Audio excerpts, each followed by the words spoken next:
The text that we're looking at comes from when Jesus has crossed over the Sea of Galilee to the other side, and the people have seen him going, and so they run along the shore, and they meet Jesus and his disciples when they get out of the boat on the other side. And so John chapter 6 and verse 1 picks up the story where Jesus has come to the other side of the sea and has been greeted by the multitudes there. It says, after these things, Jesus went away to the other side of the Sea of Galilee, or Tiberias, and a great multitude was following him because they were seeing the signs which he was performing on those who were sick. And Jesus went up on the mountain, and there he sat with his disciples. Now the Passover, the feast of the Jews, was at hand. Jesus, therefore, lifting up his eyes and seeing that a great multitude was coming to him, said to Philip, "Where are we to buy bread that these may eat?" And this he was saying to test him, for he himself knew what he was intending to do. Philip answered him, 200 denarii worth of bread is not sufficient for them, for everyone to receive just a little. One of Jesus' disciples, Andrew, Simon Peter's brother, said to him, "There's a lad here who has 5 barley loaves and 2 fish, but what are these for so many people?" Jesus said, "Have the people sit down." Now there was much grass in the place, and so the men sat down in number about 5,000. Jesus therefore took the loaves, and having given thanks, he distributed to those who were seated. Likewise also of the fish, as much as they wanted. And when they were filled, he said to his disciples, "Gather up the leftover fragments, that nothing may be lost." And so they gathered them up and filled 12 baskets with fragments from the 5 barley loaves, which were left over by those who had eaten. Before we move on, and we're going to in the text here, I just want us to catch up a little bit with where the mind of the multitude would be after this miracle. This is a Jewish audience. These are Jewish people that have followed Jesus here. And the occasion for the miracle that Jesus performs is Passover. It says the Passover was near. And so if you're a Jew, you're thinking about what Passover means. You're thinking about Moses and Exodus, the signs that were done by God when he delivered Israel out of captivity, when he brought them safely through the wilderness and took them to Sinai, and then from Sinai on to the land of Canaan over those 40 years.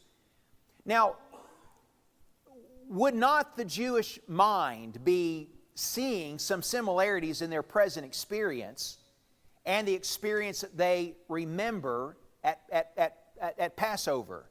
That's going to come up as this story continues to unfold, and particularly as Jesus begins to teach this group.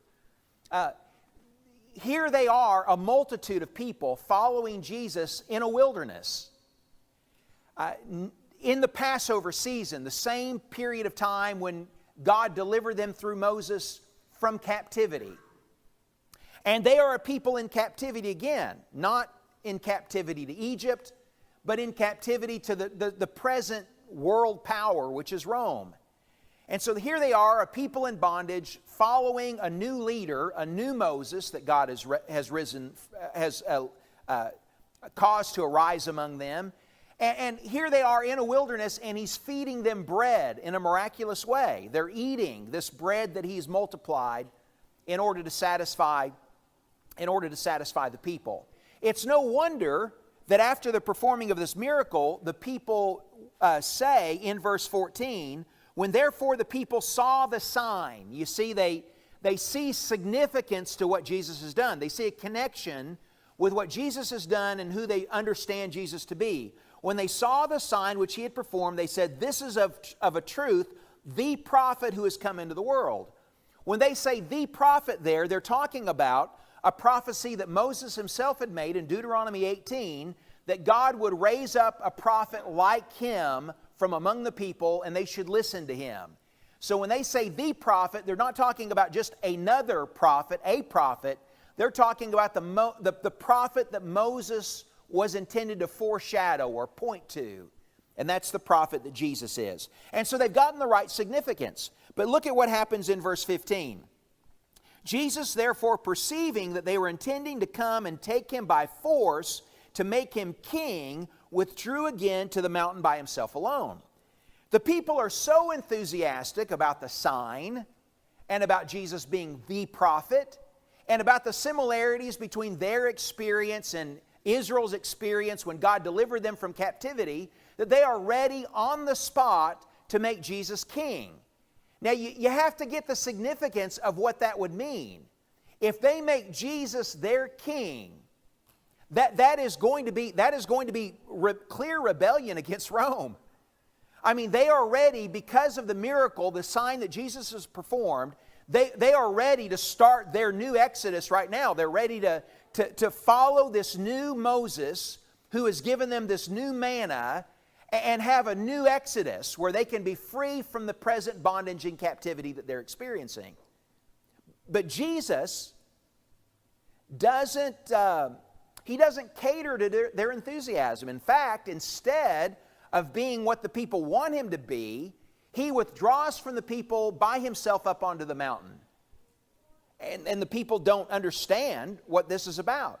He does something else as the story moves on that's very Moses-like, but that shows that he was more than just another Moses. Look at what happens in verse 16. Now when evening came, his disciples went down to the sea. They apparently waited on Jesus, and now it's nighttime. And so they go down to the sea and they get into a boat. And after getting into a boat, they started to cross the sea to Capernaum. And it had already become dark, and Jesus had not yet come to them. And the sea began to be stirred up because a strong wind was blowing. And when therefore they had rowed about 3 or 4 miles, they beheld Jesus walking on the sea, and drawing near to the boat. And they were frightened.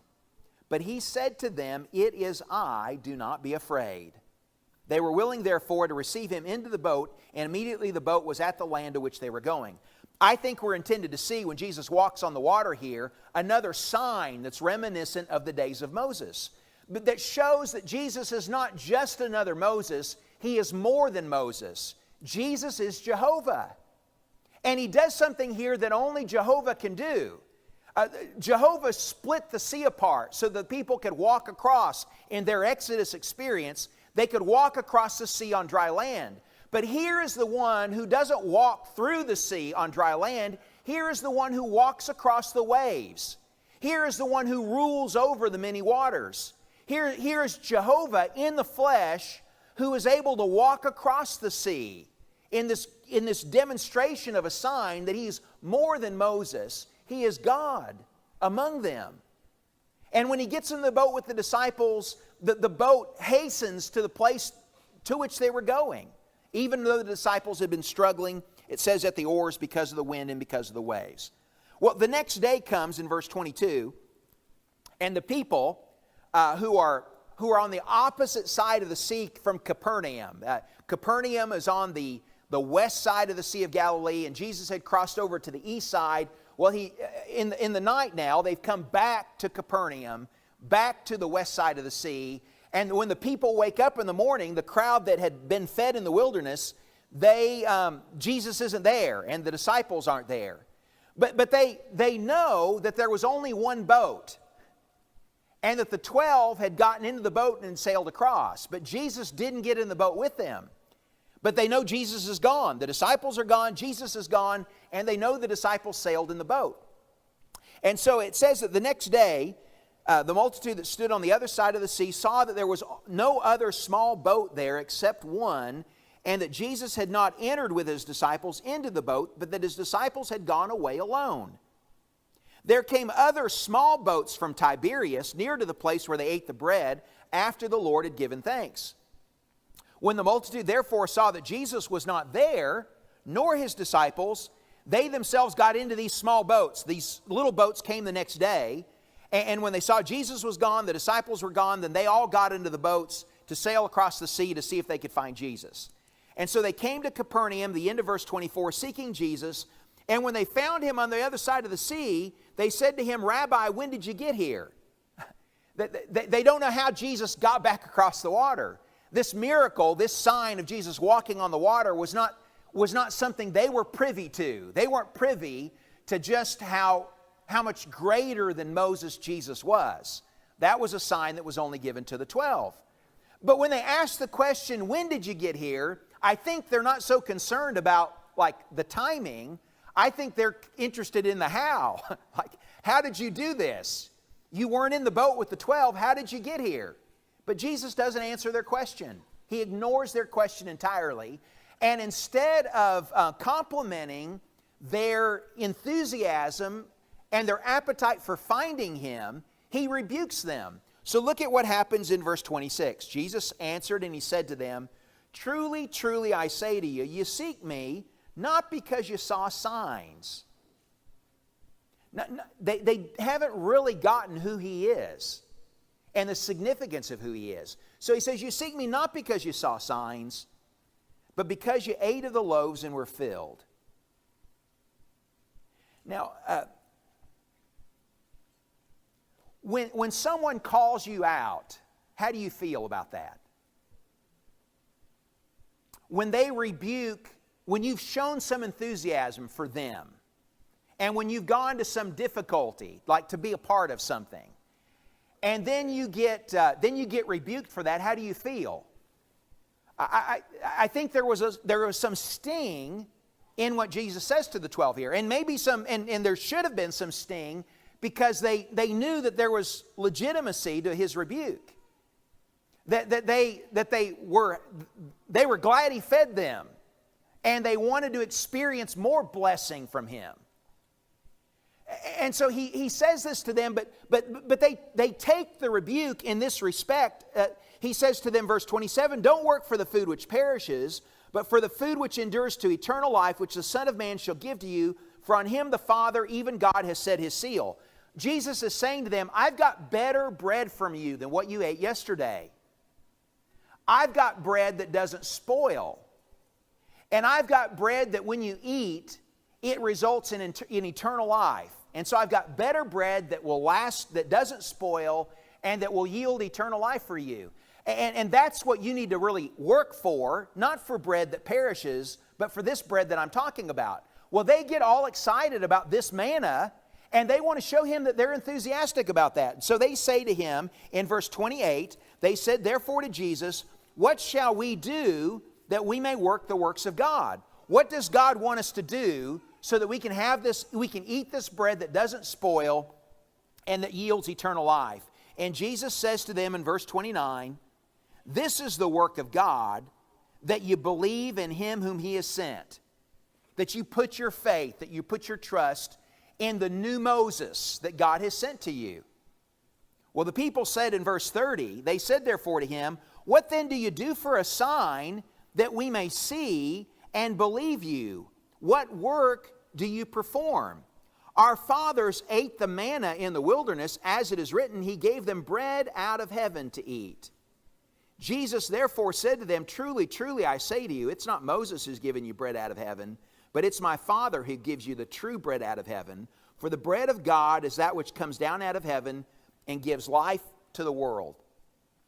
It might sound, you see here as this talk about manna unfolds here, that it's clear that the followers of Jesus, the multitudes, and that Jesus Himself are all on the same page in terms of comparing their experience yesterday with the experience of the Israelites eating manna in the wilderness. And so they're asking Jesus, if we're going to put our trust in you, what are you going to do? What sign are you going to give us that will give us confidence in you? Because after all, the Israelites, when they were following Moses, they ate manna in the wilderness. Now, it might seem as if the followers, the multitude, have a short memory because they just ate bread yesterday. And so, why are they asking for another sign? But I think there's a subtle kind of comparison on the part of the people, or maybe a not so subtle comparison on the part of the people, between what they experienced and what Moses gave to the children of Israel in the wilderness. Now, I know that the miracle of the feeding of the 5,000 with 5 loaves and 2 fish is impressive. But think about what Israel experienced in the wilderness. For 40 years, every day, God rained bread down from heaven. And so Jesus fed them one day, but it didn't come from heaven. He multiplied. It was a miracle. He multiplied the 5 loaves and 2 fishes, but they ate bread that came from the sky for 40 years. Moses fed 600,000 warriors in the wilderness. And besides that, the women and the children. Now, Jesus fed 5,000, but there were 600,000 men in Moses' troop in the wilderness.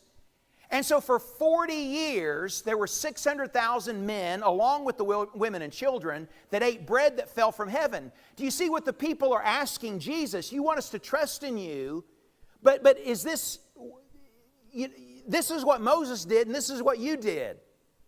And you've told us that you've got better bread for us than Moses. Now, where's the better bread? They ate manna from heaven. Where's this manna that you're talking about? And Jesus says it really wasn't Moses that gave you bread out of heaven. You think that was something, that 40 years feeding 600,000 people, you think that was something. God has better bread. God has better manna. And there is a better Moses that is being revealed to you. And so he says, truly, truly, I say to you, it's not Moses who's given you the bread out of heaven, but it's my Father who gives you the true bread out of heaven. For the bread of God is that which comes down out of heaven and gives life to the world. I'm talking about a bread that's not just for Jews and not just for 40 years, and bread that's not just for 600,000. I'm talking about bread that comes down out of heaven and that will give the world life. Eternal life, he's going to go on to say. And the people say in verse 34, Lord, evermore give us this bread. And then Jesus says the thing that really gets them stuck. He says in verse 35, I am the bread of life. He who comes to me shall not hunger, and he who believes in me shall not thirst. But I said to you that you have seen me and yet do not believe. All that the Father gives me shall come to me, and the one who comes to me I will certainly not cast out. For I have come down from heaven, not to do my own will, but the will of him who sent me. And this is the will of him who has sent me, that of all that he has given me I lose nothing, but raise it up in the last day. For this is the will of my Father, that everyone who beholds the Son and believes in him may have eternal life, and I myself will raise him up in the last day.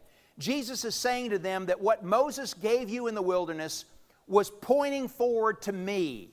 I am the better Moses, but I'm not just the better Moses, I'm the manna.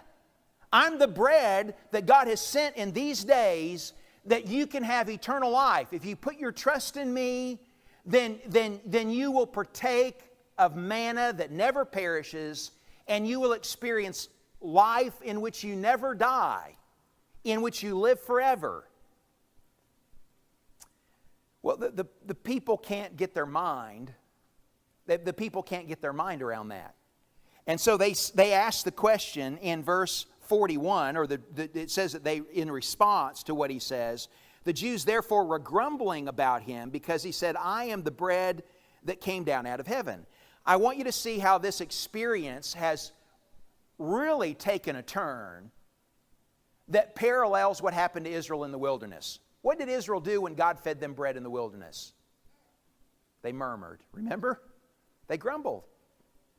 I mean, when they were led into the wilderness, they grumbled because they said, we remember that when we were in Egypt, we ate leeks and melons. And then God gives them, He rains bread out of heaven, and they weren't satisfied with the bread out of heaven. And they said, we've got nothing to eat but this bread. And so God gave them doves until He said that the meat was coming out their nostrils.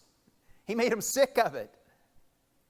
But God fed them, and they grumbled about it. And now the experience of the multitudes is the same. God has given them better bread, better manna, a better Moses, and now the people are grumbling once again. They grumbled and they said, because He said, I'm the bread that came out of heaven.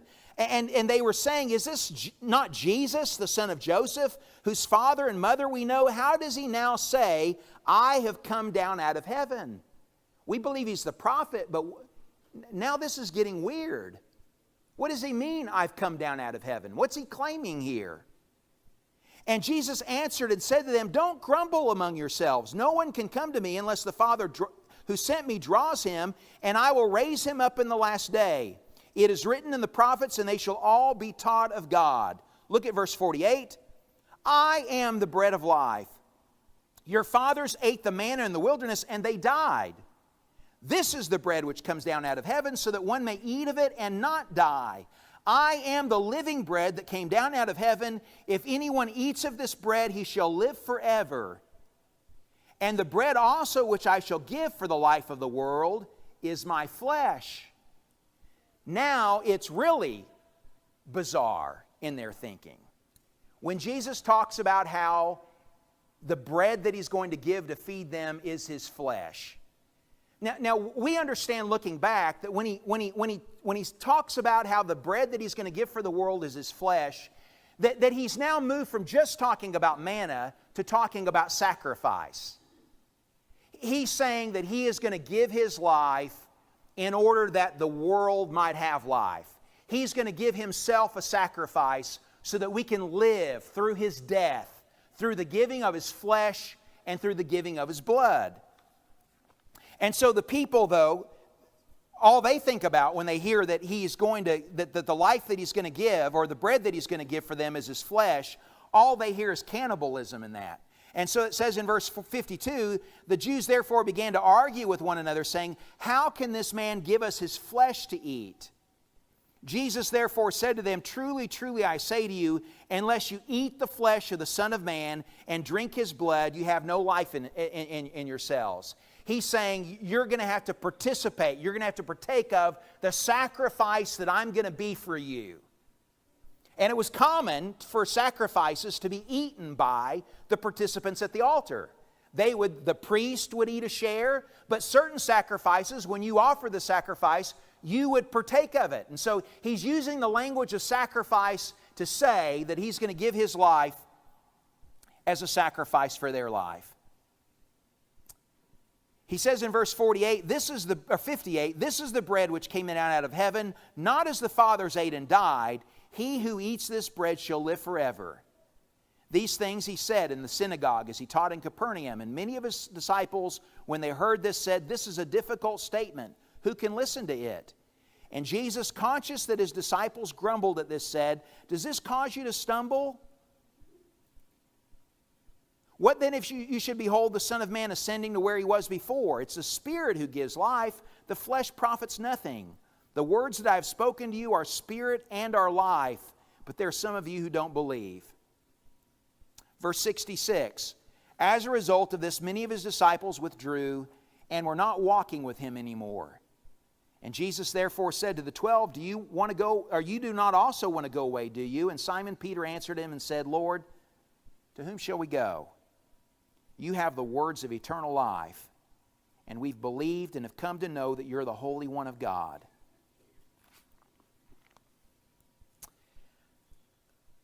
I am the bread of life, Jesus says in this text. What does he want when we read it today? I mean, what does he want us to take away from this experience with the multitudes in the wilderness? I mean, what does he want you and me to hear when Jesus says to us, I am the bread of life? I think there are at least three things that he wanted them to get and that he wants us to get. When I say three things, don't be worried that I'm going to go too long. I'm going to make these points quickly, but I want to make them pointedly. I need what Jesus says to me here about being the bread of life, and you need it too. And it's a difficult statement. It was for them and it is for us. More difficult to apply than just to understand intellectually. When Jesus says here to the multitudes, I am the bread of life, one of the things that he wants us to see and to hear in that is that he wants us to be hungry for him. Jesus wants to be our bread. He wants to be your bread. He wants to be the thing that fills us, the thing that satisfies our appetite. notice that the people, when they come to the other side of the sea and they find Jesus on the shore, Jesus rebukes them and He says to them, you seek me not because you saw the signs and got the significance of them. You seek me because you ate of the loaves and you were filled. Now, I want you to see that what Jesus says, what drew them, when He looked into their hearts, what He saw drawing them was not that they wanted a relationship with Him. He saw that what was drawing them was what they wanted His leadership because of what He could do for them. You see, they were ready to follow a Jesus who could feed a multitude with 5 loaves and 2 fish. I mean, what kind of leader can He be if they would never have to worry about economic hardship? I mean, this is the prophet, this is the Messiah we're looking for, is one that can make us happy, one that can make us full. And if He can do things like that, then what things can He do to deliver us from Rome? And so they wanted a Jesus, they wanted a king, they wanted a leader who could handle all of their problems and who could take away all their pains, who could relieve them of all their infirmities, a Jesus who could fill their bellies and who could make them happy. We need to be warned about wanting Jesus just to be that for us too. Do you see that? Of having an appetite for Jesus just because of what He can do for us. When He answers our prayers, or when He helps us in our infirmities, or when we are experiencing blessing from Him. But what about when we don't experience blessing? What about when we don't see Him delivering us from Rome? What about when we don't see Him doing a sign or doing a miracle the way that He did in the wilderness? Jesus wants me to have such an appetite for Him that I am satisfied with just Him, even if I don't have bread.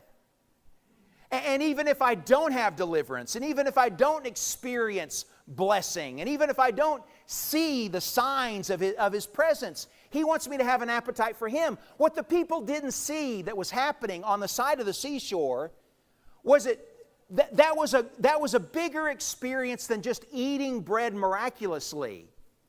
When they were eating on the shore, and as Jesus was breaking the loaves and the fishes, they were eating in the presence of God. What happened with Moses in the wilderness was nothing compared to this. God broke the bread and He threw it down out of heaven for 40 years in the wilderness. But now God is in their presence. I mean, He's in front of them. And they are communing. They're dining with God in the wilderness. And he is breaking bread from His table, and He's sharing it among them. That was the picture they needed to see about what was going on there, is they had God with them, and He was doing this for them. And Jesus wants us to have such an appetite for Him that we want that. We want a relationship with Him. And that be the thing that drives us and that fuels us, is the knowledge and the confidence of a relationship with Him. He not only wants us to be hungry for Him, He wants us to rely on Him as the sole source of all that we need. When He says He wants to be our bread, it's not just that He wants us to be hungry for Him, but He wants us to be the sole source of all that we need.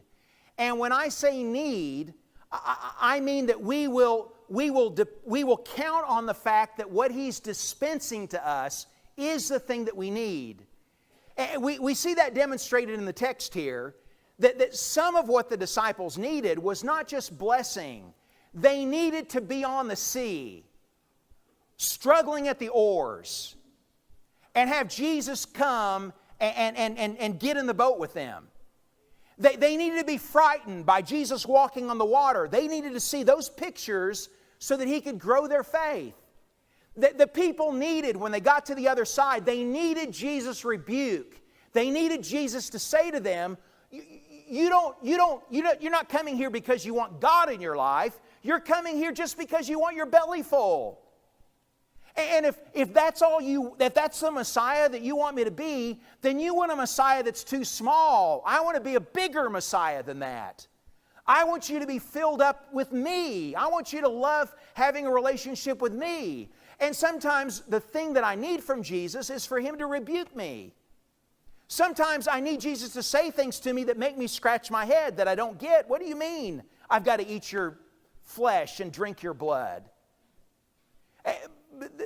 But if He's going to be our bread, it means we've got to trust that the things that He's doing in our lives, even the things that are painful or that are confusing or that are frightening, or when He rebukes me, that He is giving me the things that I need. Him being my bread means that I'm going to rely on Him as the sole source of all that I really need, and that I'm trusting that He's doing that. The same way that He wants the people to trust that He's doing that in their life. Finally, I want to say to you that if Jesus is going to be our bread, when He communicates that to us, He wants us to know just how desperate He is for communion with us. He wants us to know just how desperate He is for communion with us, that He has an appetite to have a relationship with us. Your food, I mean, we're going to go to lunch, right? You hope. Your food is consumed. I mean, you take it and you digest it, you ingest it. It's gone when you're done, right? You consume the things that you eat. And when Jesus is saying that He is our bread, I want you to see what a humble statement that is. Of how Jesus is saying He wants to be completely consumed, He wants to be completely surrendered, He wants to be completely ingested or digested of us. He wants to be the thing that gives us life, even if it means that He loses to fill us. He's willing to be emptied to fill us. He wants to be our bread. He wants to be the thing that we eat, the thing that we consume, so that we find life in that. I just want us to appreciate in that the sacrifice message that's a part of that. He so desperately wants a relationship with us that He wants to be our bread. And He wants us to draw life from having Him fill us up, so that He is in us and we are in Him, and the relationship is that intimate. And so when He says that He's our bread, it's another way of communicating just how desperate Jesus is Himself for a relationship with us. The people were ready to make Him king that day, but Jesus fled from throne and from exaltation that He could run to the cross, not so He could be less for us, but so He could be more for us, because He wanted to give Himself up completely to fill us with what we really needed, which was not bread and not liberty and not political freedom, but so He could fill us up with Him who gives us real life and who gives us real life forever. That's a message. That's a message that I need. I need to be more hungry for God. And I need to depend on Him, rely on Him more as my sole assurance, and recognize that whatever He's giving me, whatever He's bringing me, are the things that I really need most. And I need to see how desperate He wants a relationship with me, so that I'm moved by His grace to have the same kind of appetite for Him. Peter gets it at the end of the story when he says, where else would we go? You're our bread, is what he's saying. You've got the words of life. Where else would we go except to come to You? Is that your appetite for Jesus this morning? Would you make Him your bread? Would you make Him the staff of your life? Would you rely completely on Him? And would you show your appetite for Him by becoming His disciple today? Won't you come as we stand and as we sing?